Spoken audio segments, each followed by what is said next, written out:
Aru mulai memahami bahwa dunia tidak rusak karena satu raja jahat. Dunia rusak karena terlalu banyak orang menganggap kekuasaan mutlak sebagai kenyamanan. Dan kenyamanan itu selalu dibayar oleh yang lemah. Dunia tidak runtuh dalam satu malam. Ia retak perlahan, nyaris tak terasa. Seperti kayu tua yang lapuk dari dalam. Di benua Atera manusia hidup di atas reruntuhan kejayaan lama yang tak lagi mereka pahami, tetapi terus mereka banggakan. Nama para raja dihafalkan, kemenangan perang dicatat rapi. Namun alasan mengapa langit terasa semakin menekan, dada tak pernah ditanyakan. Dahulu, sebelum kerajaan berdiri setinggi menara batu, naga dikenal sebagai penjaga. Mereka bukan makhluk perang dan bukan pula penguasa. Kehadiran mereka membatasi keserakahan, menahan kekuasaan agar tidak mengeras menjadi tirani. Selama naga ada, tidak ada satu tangan pun yang bisa menggenggam dunia sepenuhnya. Dan justru karena itulah, manusia mulai takut.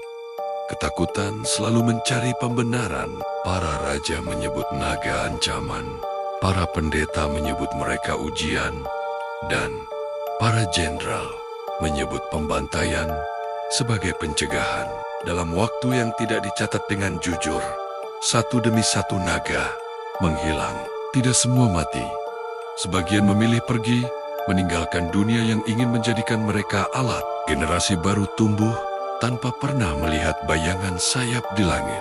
Mereka diajari bahwa dunia aman karena naga telah tiada. Padahal yang benar adalah dunia sunyi karena tidak ada lagi yang berani menolak kekuasaan. Di desa Latmer yang kering dan terpinggirkan, hiduplah seorang anak bernama Aru. Ia bukan anak istimewa. Tubuhnya kurus, kulitnya gelap oleh matahari, dan tangannya selalu berbau arang karena membantu ayahnya membakar kayu. Hidup Aru adalah pengulangan. Bangun, bekerja, tidur, dan berharap musim depan tidak lebih buruk dari sebelumnya. Suatu sore, badai pasir datang lebih cepat dari biasanya. Langit berubah kuning pucat, angin membawa butiran tajam yang memaksa siapapun mencari perlindungan. Aru berlari ke arah perbukitan batu tua yang jarang didatangi orang. Di celah dinding batu yang terbelah, ia melihat sesuatu yang tidak selaras dengan dunia di sekitarnya. Sebuah benda bulat, gelap seperti batu hangus. Namun di permukaannya mengalir garis-garis cahaya keemasan yang berdenyut pelan, seolah memiliki nadi. Aru mendekat tanpa tahu mengapa. Saat jarinya menyentuh permukaan dingin itu, seluruh tubuhnya menegang. Dunia seakan ditarik menjauh. Suara badai menghilang, dan untuk pertama kalinya, Aru merasakan kehadiran sesuatu yang tidak meminta izin. Malam itu, di tempat tersembunyi, benda itu retak, bukan pecah, melainkan terbuka perlahan, seperti mata yang terjaga dari tidur panjang. Dari dalamnya muncul makhluk bersisik, kecil namun padat oleh kesadaran. Matanya menatap Aru bukan sebagai mangsa, bukan pula sebagai tuan, melainkan sebagai pilihan yang tidak ideal, tetapi tersedia. Ikatan itu terbentuk tanpa kata. Saat Aru terjatuh, tak sadarkan diri, satu perasaan tertinggal di benaknya, berat dan pasti. Setiap perlindungan akan meminta bayaran. Naga itu tumbuh cepat, terlalu cepat untuk disembunyikan lama. Sisiknya berwarna kelam seperti abu sisa api. Namun di antara sisik itu mengalir garis keemasan yang berpindah mengikuti detak jantung Aru. Mereka tidak berbicara dengan suara. Pikiran Aru dipenuhi gambaran, emosi, dan pengetahuan yang tidak ia cari, tetapi terima.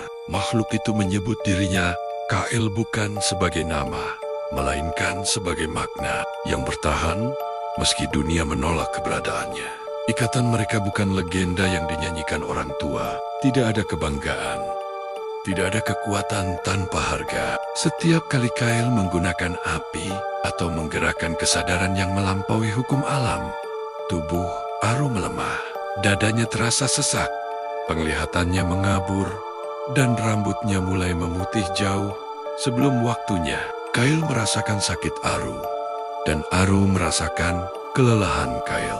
Mereka terikat bukan oleh takdir indah, melainkan oleh saling kehilangan. Mereka berpindah dari gua ke gua, menjauhi jalan utama Menggoy kota, namun dunia tidak buta. Kerajaan merasakan perubahan, bukan melalui sihir, melainkan melalui insting lama yang telah membunuh naga berabad-abad lalu. Ketakutan terhadap sesuatu yang tidak bisa dikendalikan. Dalam pelarian, Kyle menunjukkan aru kebenaran yang tidak pernah ditulis. Kota-kota batu, tempat naga pernah berkumpul, kini menjadi reruntuhan yang sengaja dikubur. Perjanjian lama yang menyatakan bahwa naga tidak tunduk pada mahkota manapun, dan keputusan manusia untuk mematahkan semua batas itu. Apa yang akan terjadi jika kau tinggal? Tanya Aru suatu malam.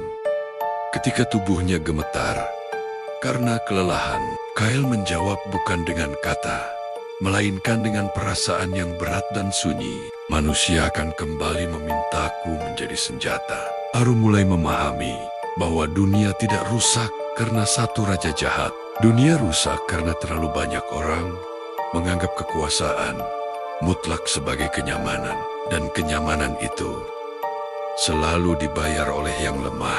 Di reruntuhan serata, mereka bertemu para penyaksi, sekelompok kecil manusia yang tidak mengangkat senjata dan tidak mengangkat bendera. Mereka hanya mencatat.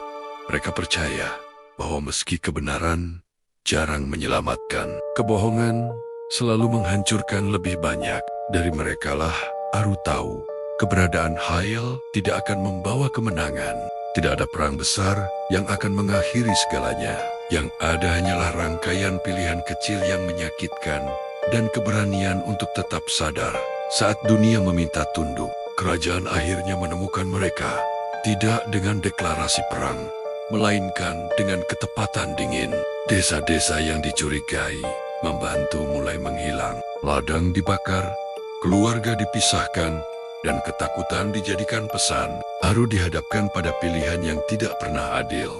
Menyerahkan Kyle atau membiarkan dunia perlahan hancur atas namanya. Ia memilih jalan yang tidak diharapkan siapapun. Dengan bantuan para penyaksi, Aru tidak menyerang istana. Ia menyerang cerita yang menopangnya. Dokumen lama, kesaksian yang disembunyikan, dan reruntuhan kota naga dibuka ke hadapan publik. Bukan lewat pidato megah, melainkan melalui bukti yang tidak bisa disangkal. Narasi bahwa raja adalah pelindung mulai retak. Kerajaan merespons dengan kekerasan. Namun kekerasan tidak lagi sepenuhnya dipercaya. Pertempuran terakhir bukan tentang menumbangkan mahkota, melainkan tentang menghancurkan pusat kendali tempat sejarah dipalsukan. Kyle menggunakan kekuatannya untuk terakhir kali. Api yang dilepaskan tidak membakar manusia. Ia membakar arsip, simbol, dan klaim suci kekuasaan absolut. Harga yang dibayar sangat mahal. Saat fajar tiba, Kyle pergi. Tidak mati, tidak kalah. Ia memilih meninggalkan dunia manusia selamanya, membawa harapan bahwa suatu hari kebebasan tidak lagi dianggap ancaman. Aru bertahan hidup, tetapi umur yang tersisa di tubuhnya terasa singkat. Rambutnya sepenuhnya memutih, langkahnya melambat. Ia tidak dikenang sebagai pahlawan. Tidak ada patung, tidak ada lagu. Namanya hanya tercatat dalam catatan para penyaksi sebagai seseorang yang memilih jalan sulit tanpa janji kemenangan. Namun dunia berubah. Kekuasaan mulai dipertanyakan. Anak-anak tumbuh dengan kisah yang tidak dipuja, melainkan dipahami sebagai peringatan bahwa dunia hampir hancur bukan karena naga, melainkan karena manusia takut pada kebebasan. Di hari-hari terakhirnya, Aru tersenyum tanpa penyesalan. Ia tidak menyelamatkan dunia, ia hanya memberinya kesempatan kedua. Dan untuk pertama kalinya, itu terasa cukup.